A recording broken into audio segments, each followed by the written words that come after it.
my sisters and brothers, I greet you all with the love and peace of the Lord.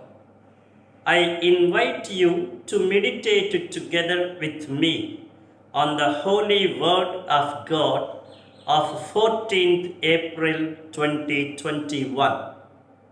The focus of our reflection: the man of today reels under the weight of defeat and loss only because he deliberately fights against good and thus against God Himself.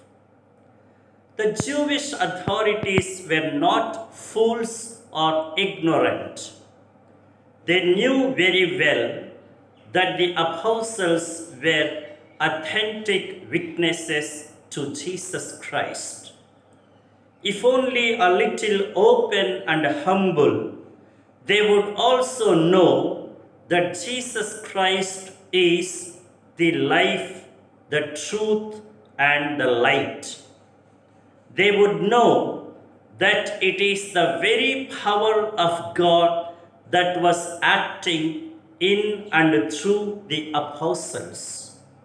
But the human jealousy and the evil incline pose them as opposed to that very power of God. Consequently, they would not realize that they were opposing not mere individuals, but God Himself.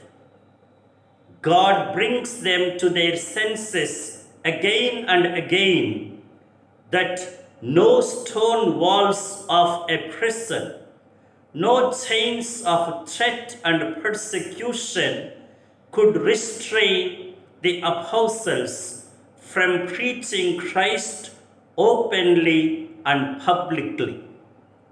Thus, there is a clear contrast between the apostles and the unbelieving Jews.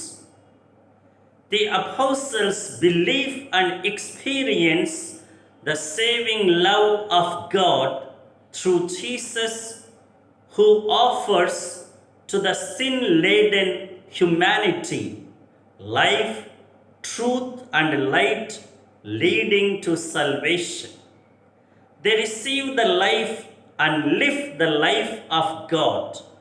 They adhere to the truth and live truthfully, and they open themselves to the light and become enlightened and radiant.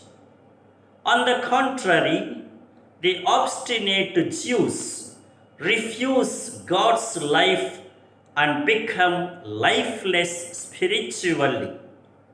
They content themselves with the falsity and they prefer to walk in the dark. They hate the light, love darkness, do the works of evil. Thus, they deliberately forfeit the grace of God. They throw away the love and forgiveness of God that offer a renewed life. Thus, while the believers merit salvation, the opponents deserve judgment and condemnation. In fact, it is auto-judgment and not a judgment imposed by God. And now the direction and the directive for our life. One need not lament and blame God, sternly judging and condemning humanity.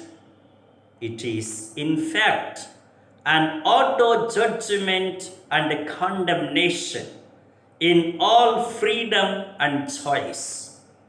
God does not force anyone to sin and be liable to judgment.